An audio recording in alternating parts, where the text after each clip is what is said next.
Thank you, Mr. Chair. And I ask unanimous consent to enter into the record a letter submitted by Mr. Mark Lucas, who is a fellow Iowan and Iowa Army National Guard member. Mr. Lucas and I served together in the Iowa Army National Guard. He succeeded Pete Hegseth as Executive Director of Concerned Veterans for America. And in his letter, Mr. Lucas says that Mr. Hegseth, quote, laid a strong foundation that postured CVA for long-term success, end quote. And that Mr. Hegseth, quote, continued to be an invaluable asset to both me as a leader and the organization, end quote.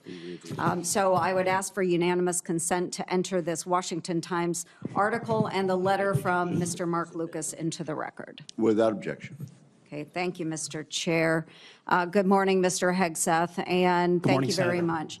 I appreciate your service to our nation. It's something that I know you are very proud of, and it is something that we have in common and that we share.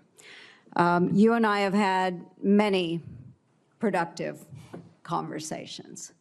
And just for our audience, we have had very frank conversations. Is that correct, Mr. Hegseth? Senator, that is a correct characterization. You know that I don't keep anything hidden, pull no punches. My colleagues know that as well. So I do appreciate you sitting down and allowing me the opportunity to question you thoroughly on those issues that are of great importance to me.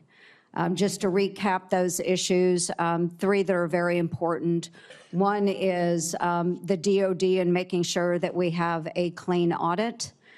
The second is women in combat, and we'll talk a little bit more about that in a moment. And the third was maintaining high standards and making sure that we are combating sexual assault in the military.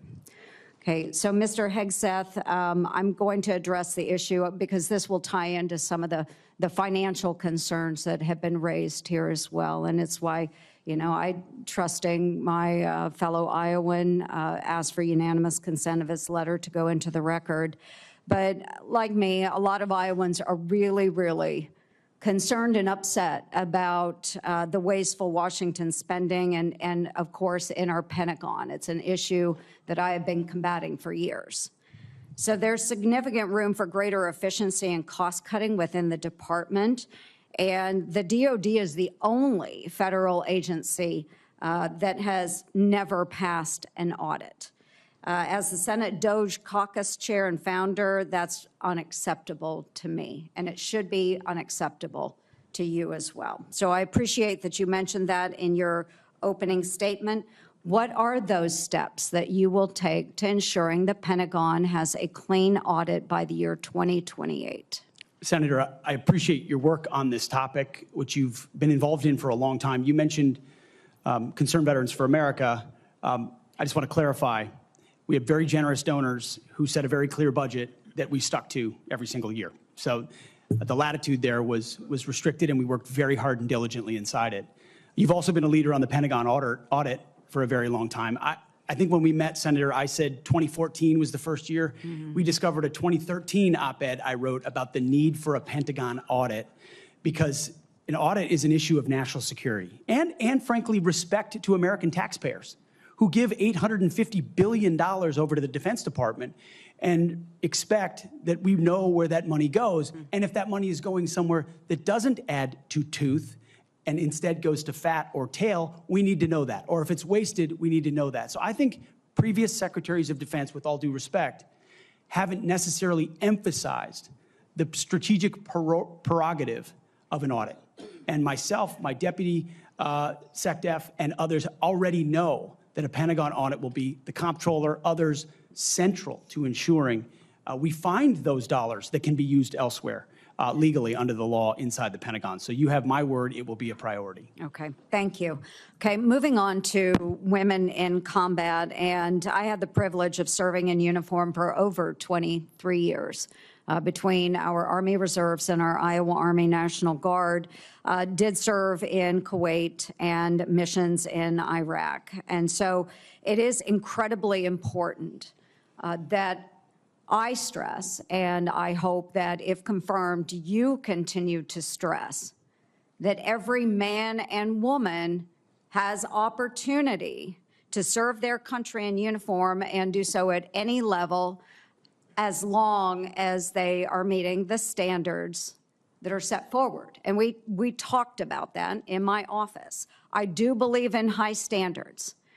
Now, I was denied the opportunity to serve in any combat role because I have a lot of gray hair. And the policy has changed since then, okay? So I've been around for quite a while.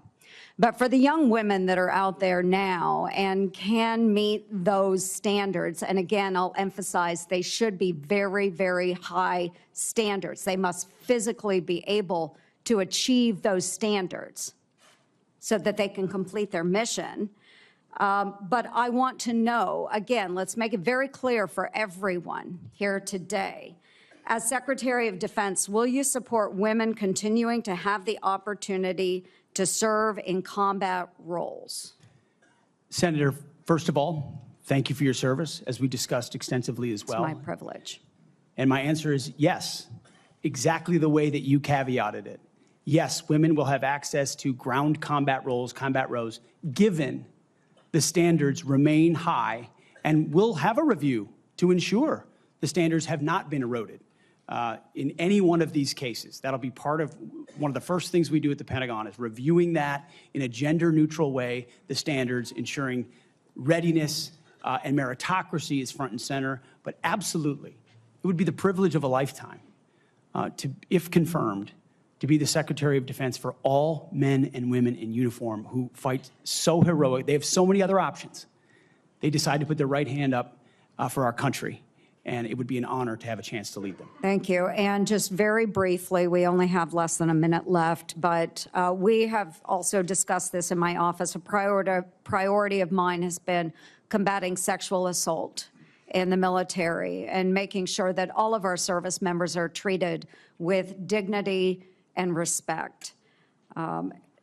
This has been so important. Senator Gillibrand and I have worked on this, and we were able to get changes made to the Uniform Code of Military Justice to make sure that we have improvements and on how we address the tragic and life-altering issues of rape, sexual assault.